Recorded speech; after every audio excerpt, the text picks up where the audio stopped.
Ontem no Goleada, que é o programa que temos toda segunda e sexta às 4 da tarde, agora só ano que vem também, né? Toda segunda e sexta também, né, Edu? Toda segunda e sexta, mas esse ano não mais. No ano que vem, no dia 9, o Goleada vai voltar e você vai acompanhar segunda e sexta às 4 da tarde no YouTube, @Itatiaia Esporte. E ontem, na edição 73, que foi a última dessa temporada, nós conversamos sobre os elencos de Atlético e Cruzeiro, mudanças que podem vir a acontecer e um resumo também da campanha. Eu queria trazer alguns pontos diferentes para esse debate aqui na turma do Bate-Bola também. Quem está no YouTube vai ver agora na tela uma arte sobre a campanha do Atlético nessa temporada, o Ale Oliveira. Um resumo sobre os principais destaques do Atlético no ano. Para quem está no radinho, eu descrevo. Atlético foi campeão mineiro, 11º colocado no Brasileirão, eliminado nas quartas da Copa do Brasil para o Cruzeiro, vice-campeão da Sul-Americana. Foram 73 jogos oficiais, com 30 vitórias, 23 empates, 20 derrotas. Aproveitamento superior a 51% de aproveitamento, 95 gols feitos e 67 sofridos. Essa campanha resumida do Atlético nessa temporada.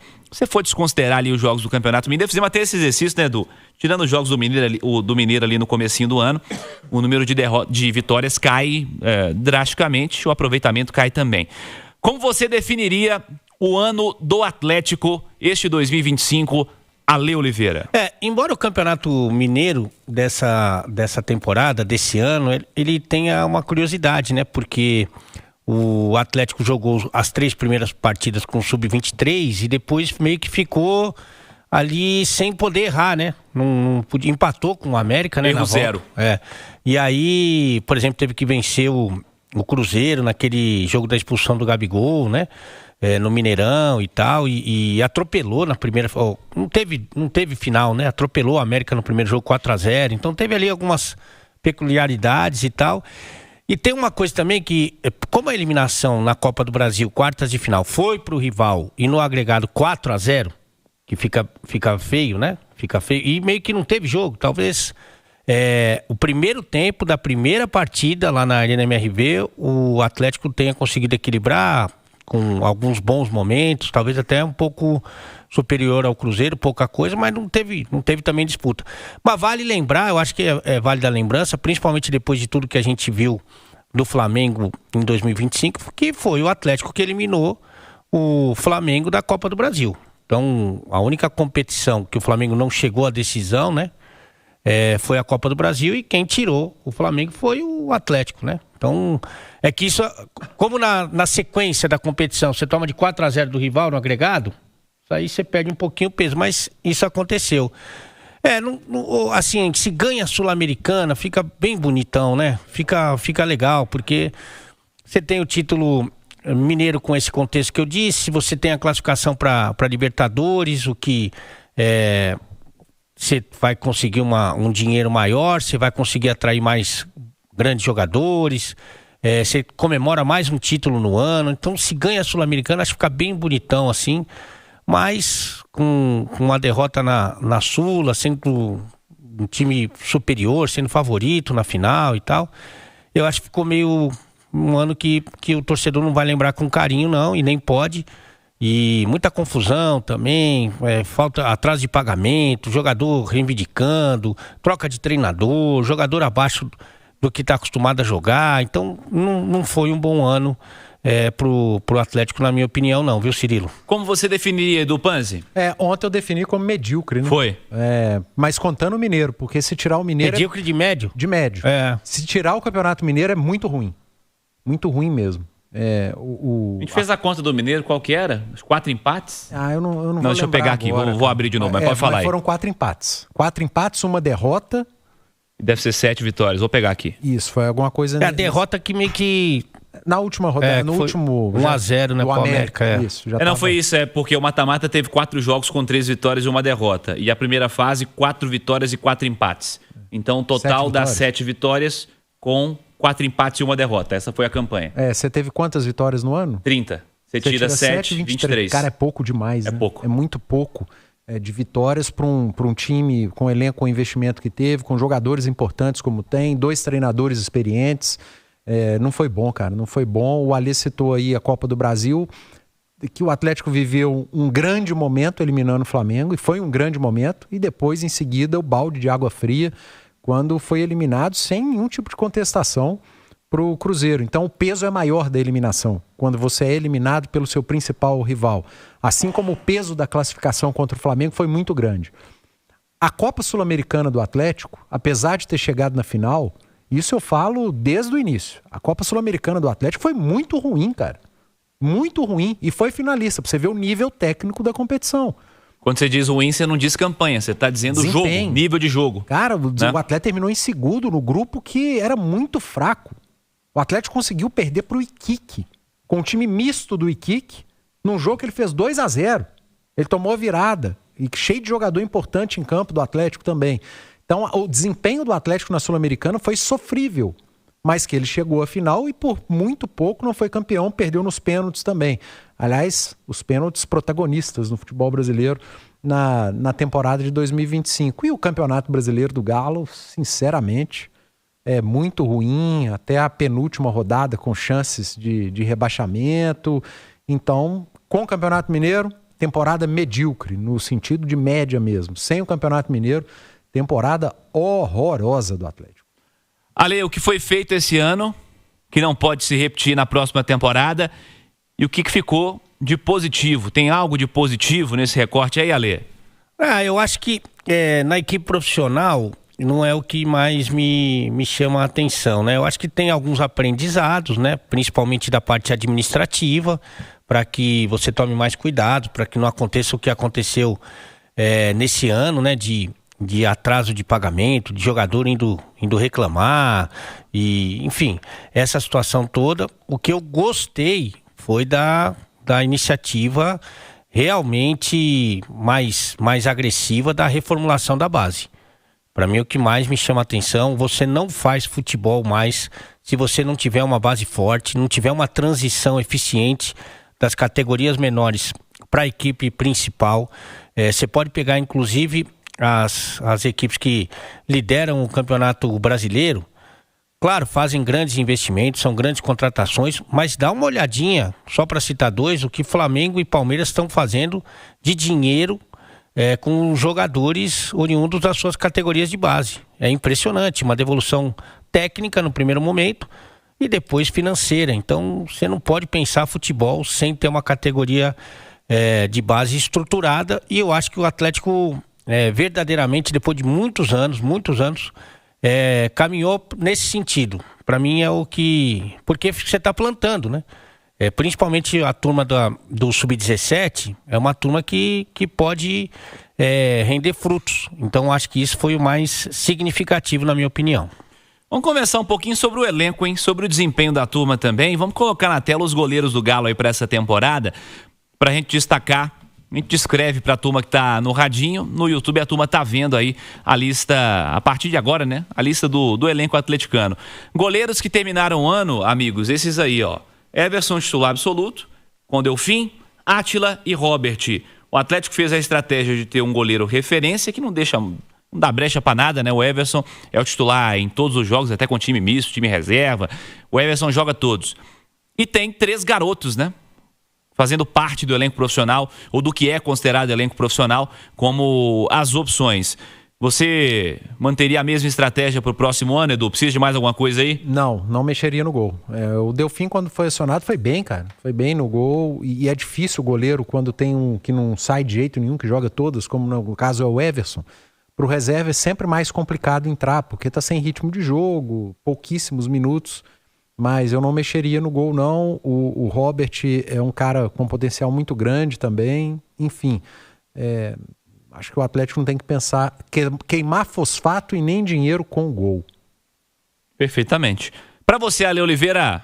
O Everson, eu tava vendo, eu vou pedir até perdão para nossa audiência, que o Everson foi o jogador com mais minutos em campo, né? No futebol nessa temporada, e realmente foi um cara, talvez tenha sido mais regular, né, do Atlético, e tá de parabéns. E ali tem eu gosto de ter jogadores jovens ali na suplência, né, e o Everson foi absoluto e um dos principais goleiros do país, sem dúvida alguma. Vamos avançar para os laterais. Vamos colocar na tela do YouTube também. Você que tá no Itatiaia Oficial, você que tá no Itatiaia Esporte. pintaram os laterais. Sem ninguém da base, né? 2 da direita, Saravia e Natanael. 2 da esquerda, Arana e Caio. Lembrando que o Caio vai embora. Ainda não há oficialização quanto às outras situações. Há apuração de que o Saravia, que vai ter o contrato encerrando agora, também não renovou até agora, o indicativo de que não renova também. Então vai precisar aí pelo menos das reposições para esses dois. Como você avalia, Alê, o ano dos laterais atleticanos e o que você faria para a próxima temporada? Não gostei. Acho que o Arana joga muito mais, embora tenha crescido em algum momento da temporada, principalmente durante uma parte do segundo semestre. E acho que o Saravia, embora tenha jogado às vezes fora da sua posição original, é um jogador que para mim tem mais condição do que o Natanael. Mas eu não condeno muito o Caio Paulista e o Natanael, porque para mim são jogadores que não têm nível para jogar no Atlético, né? Então eles não são bons jogadores, mas eles não pediram para estar ali, né? Então eles não são bons e a gente já sabia disso. Mas o Arana joga mais e o Saravia para mim é melhor jogador do que o Natanael. Mas de modo geral não gostei dos laterais. E aí, Edu? Sai metade, fica metade. Sai Caio, sai Saravia, fica Natanael e Arana. Eu tenho uma teoria em relação ao Arana. Eu acho que o Atlético está atrás de um lateral esquerdo para disputar posição, para elevar o nível de entrega no dia a dia, para tentar elevar o nível do Arana, porque o Galo talvez já esteja antecipando uma reposição. Porque o Arana é dos poucos ativos, né? Cara com nome, muito potencial ainda, apesar de não ter feito uma grande temporada. Eu acho que o Atlético, quando fala em Juninho Capixaba, é justamente para isso. É tentar, em algum momento, recuperar o bom futebol do Arana para tentar fazer dinheiro. Porque, tecnicamente, o Arana já entregou demais para esse clube, né? O Arana hoje é um ídolo da torcida do Atlético, conquistou tudo com a camisa do Galo. E pode ser um final de ciclo, mas para um final de ciclo com um jogador desse tamanho no clube, você tem que trazer alguém de bom nível. E no caso, Juninho Capixaba. E o Atlético tem uma joia na sua lateral esquerda, na base, que é o Pacini, que é um sub-17 ainda, com um potencial enorme. Está no time 3 para jogar o campeonato estadual. Imagino que tenha minutos e deve ter mesmo na temporada. Então talvez o Atlético esteja preparando algo para o Arana, ou para uma possível saída no decorrer da temporada de 26. E na lateral direita, o Natanael é jovem, né? E também pode ser uma aposta do Atlético tentar montar um time mais equilibrado, um time que coletivamente jogue melhor e faça com que um jovem lateral de potencial possa ter uma temporada melhor e ali na frente também virar um ativo, um bom ativo do Atlético, mas precisa contratar um lateral para ser titular. Não é o Natanael que vai ser o lateral direito titular do Atlético em 26, pelo menos não deve. Não foi nem esse ano, né? Vamos ver, nem no ano que vem também não será. Vamos avançar para os meio-campistas, colocar na tela do YouTube também, para a turma do Radinho, a gente vai descrever opções aí de meio-campo que o Atlético teve nessa temporada. Finalizou o ano com esses caras aí para o setor de meio-campo. Ali, Alan Franco, Fausto Vera, já arrisco o nome do Fausto porque já foi para o River, Gabriel Menino, Patrick, Alexander, Igor Gomes, Gustavo Scarpa, Bernard, Reinier e Izep da base, foi promovido ao profissional oficialmente, né? Mas teve pouquíssimos minutos também. Como você avalia este meio-campo e o que você aproveitaria para essa próxima temporada e quem não estaria nos seus planos, hein, Alê? O Alan Franco, acho que é uma unanimidade aí nessa turma toda, é uma unanimidade, né? Porque é também de uma regularidade impressionante, é um dos que tem mais minutos. Fiquei decepcionado com o Gabriel Menino, porque ele até começa bem no Atlético, né, como titular, com o Cuca e tal, mostrando um bom nível de futebol no Campeonato Mineiro, mas depois meio que ele foi indo embora, né? Ele até tem a chance de jogar na Sul-Americana como titular, ainda com o Sampaoli, né? Mas meio que não aproveita as oportunidades, mesmo quando ele entra depois e tal. Patrick, uma pena, né? Porque ele demorou muito para ter chance com o Cuca meio que esqueceu vários jogadores desse elenco aí, e o Patrick foi um deles, e quando ele teve a oportunidade, ele agarrou, ele foi bem, mas depois não jogou mais porque estava machucado. O Alexander eu acho um muito bom jogador, eu acho uma contratação muito certeira pela juventude e pela capacidade técnica no meu time, no meu Atlético. Ele não é reserva nunca, mas nunca, sob qualquer circunstância. E tomara que ele tenha uma sequência agora no próximo ano. O Igor Gomes fez o seu melhor ano com a camisa do Atlético, caiu nas graças do treinador e foi titular com uma grande minutagem e tal. O Scarpa, para mim, é um jogador muito importante, muito técnico. É um cara que é o líder de assistências do Atlético, não é à toa, mas ficou preterido, né? Na reta final da Sul-Americana, Campeonato Brasileiro, ele perdeu muito espaço, o que eu não concordo também. No meu time, o Scarpa seria titular. Tem uma coisa que não me sai da cabeça nunca, pra gente que esteve lá no Paraguai, é o seguinte: se o Scarpa sai jogando pelo menos como ala ali pelo lado direito no lugar do Rony, quem entraria naquela parte final do jogo não seria o Biel, seria o Rony, né? E o Rony, poxa, o Rony não é um craque, um cara, mas ele é muito melhor que o Biel, mas muito melhor que o Biel. E o Scarpa, pra mim, é um tanto melhor que o Rony também. Mas enfim, acabou perdendo espaço e acho pouco provável que continue. O Bernard cresceu demais, né? O Sampaoli é outro Bernard. Não é aquele dos seus melhores dias, mas muito útil. O Bernard cresceu demais nas mãos do argentino. Acho que é um dos méritos aí do Sampaoli. O Renier, poucas oportunidades. Quando ele chega com moral, né? Com o Cuca. Tanto que ele faz aquele passe de peito pro Hulk fazer o gol na Sul-Americana e tal. Mas depois acabou que ele não teve uma boa minutagem. Quando teve também não conseguiu desempenhar. Mas você sabe que eu acho que ele é bom jogador, mas ele precisa de sequência, de confiança, de moral. Mas não conseguiu fazer um bom ano, não. E o Matheus fica sem nota, né? O Matheus Zizep nessa temporada não. Edu, sua avaliação sobre os meio-campistas atleticanos, o que merece sequência e o que você faria de diferente na montagem do elenco, Edu? O Zizep não dá para avaliar, né? Como profissional. Na base é uma promessa, um cara com potencial enorme. Daquela tela que a gente estava ali, eu ficaria com todos da coluna do meio. Coluna do meio. Com o Alexander, com o Igor Gomes, com o Bernard, com o Scarpa. Ficaria com o Alan Franco e o restante mais ninguém. Mas aí é o Edu Panzi, eu sei da dificuldade que é para um clube com jogadores com contrato, liberar. Eu acho que o Renier pode ser uma boa moeda de troca. É um jogador talentoso, é jovem. O Patrick, a mesma coisa. Até, inclusive, fala assim, Renier e Patrick por Capixaba, lá no Red Bull Bragantino. E são 5 que eu falei. O Alan Franco, mais os 4 que eu citei. E aí você precisa ir ao mercado, né? Você precisa ir ao mercado, mas também contar com a turma da base. O Atlético tem jogadores importantes para serem testados nesse momento no campeonato estadual. Tem o Índio, que é um meia. Tem o Cissé, que é um volante.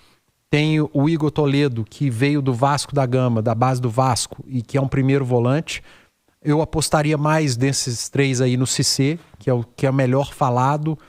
Se desenvolveu muito bem ao longo da temporada, ganhou peso.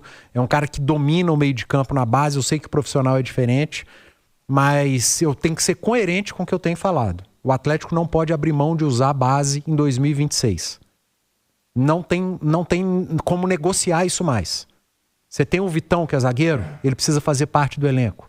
Você pega pelo menos 2 desses jogadores do meio de campo, entre Igor, Cissé e o Índio, talvez Cissé e Índio, eles precisam jogar. Eu tô falando de 3. E depois... pensar em ir ao mercado, isso também não pode deixar de contratar um primeiro volante experiente, para chegar, vestir a camisa e ser titular do Atlético. Um primeiro volante titular, Alexander, segundo volante, Alan Franco, opção. Olha como melhora, cara. Se olhar para o banco, você tem o Alan Franco, que foi um dos jogadores mais regulares que você teve na temporada. Isso é melhorar o elenco. Então, dessa turma que apareceu aí na tela, no máximo a metade. E olhe lá. Ô Edu, olha o ataque do Atlético, vamos colocar na tela também. Um ataque, um setor de muitas decepções, né, Edu? Dudu, Biel, Caio Maia, Coelho, Júnior Santos, Rony, Cadu, João Marcelo, Isaac e Hulk. Foram as opções ofensivas dessa última temporada alvinegra. Tem Aliás, 10 aí, né? São 10. Eu disse aqui no primeiro tempo, talvez mais da metade seja encarada como não para essa temporada? Aí a minha opinião não é o que eu acho que o clube vai fazer, repito, acho que o Atlético tem que ter muita responsabilidade, dispensar jogador é muito caro também, tem que fazer a negociação com muita cautela, mas desses 10 aí, 4. Dudu, sem dúvida nenhuma, Rony, apesar de muito torcedor não gostar, se eu sou técnico de futebol, eu gostaria de ter o Rony no meu elenco, acho um cara importante para elenco, não é para ser titular, apesar de ser muito caro, né? E isso precisa pesar, isso precisa estar na balança também. Mas aí é o Atlético que resolveu pagar o que pagou pelo Rony, o que paga mensalmente pelo atleta. Não colocou a faca no pescoço da diretoria. O Coelho, que foi o melhor atacante do Atlético enquanto esteve apto, e o Hulk, cara. Não abro mão do Hulk, mas de jeito nenhum. Não abro mão para a temporada, e o Atlético pode aproveitar também da base, não esses que estão na tela, porque eu acho que esses aí não serão aproveitados, mas o Cauã, que é um atacante também do Sub-17, fez parte do time campeão e que pode ser bem aproveitado também. Cara, não dá para negociar o aproveitamento da base em 2026. Você pode ir ao mercado atrás de um centroavante, deve, mas você precisa ter alguém da base ali também. Penso dessa maneira também. Ale, suas avaliações sobre o ataque atleticano. O Dudu, pra mim, é o melhor tecnicamente, obrigado. Tirando o Hulk, né? O Dudu, pra mim, é o melhor. E depois, que ele tem uma sequência, né? Que ele vira titular, demorou pra ele virar titular mesmo. Já pensando, inclusive, na semifinal da Sul-Americana, o primeiro jogo, ele não foi titular. E ele virou o melhor jogador do time na reta final do torneio. Ele virou o melhor jogador, o mais efetivo. Acho que na Sul-Americana, inclusive no primeiro tempo, só tinha ele de jogada, só não tinha mais nada para fazer, né? É impressionante. Biel, eu vou me abster do comentário. O Caio Maia, não gosto. O Coelho foi muito regular, muito importante, né? Ele tem essa característica que é quase uma regra hoje para o futebol, né? De marca e ataca e velocidade e tal. E então é um jogador que pode tomar melhores decisões, mas com certeza teve um ano positivo. O Júnior Santos não conseguiu jogar, né? E é um alto salário. E aí, quando a gente falar de Júnior Santos, de Rony, quando falar do Arana, quando falar do Hulk, do Scarpa, né? A gente tem que lembrar que para que o Atlético consiga trazer jogadores, que é o desejo do Sampaoli, ele tem que aliviar um pouco essa folha, o Cirilo.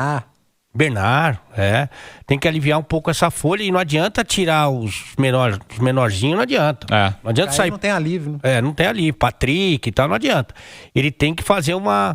Então, se ele conseguir negociar o Júnior Santos, embora entenda que se ele ficar. Ele tem. Pô, não dá pra fazer um ano pior também, né? Mas ele tem tudo com uma pré-temporada, sabe? Com um pouquinho mais de minutos e tal, que ele possa render um pouco melhor. Mas eu negociaria. O Rony eu acho importante pro grupo. Acho que nessa situação de segundo tempo, por exemplo, quando entrou o Biel, se o Rony entra, eu acho que ele poderia ter ajudado. Cadu não gosto. João Marcelo, a gente praticamente não viu. Isaac não gosto. E o Hulk, poxa... o Hulk. O Hulk. Basicamente é isso. Eu ainda tenho dificuldade em acreditar que ele vai permanecer. Acho que vai ser complicado, mas eu tô torcendo para que ele permaneça, porque é muito importante para o Atlético, é muito importante para o futebol brasileiro e torço para que ele continue e tenha um bom ano. Tomara que isso aconteça, embora meio descrente nesse caso aí, viu, Cirilo?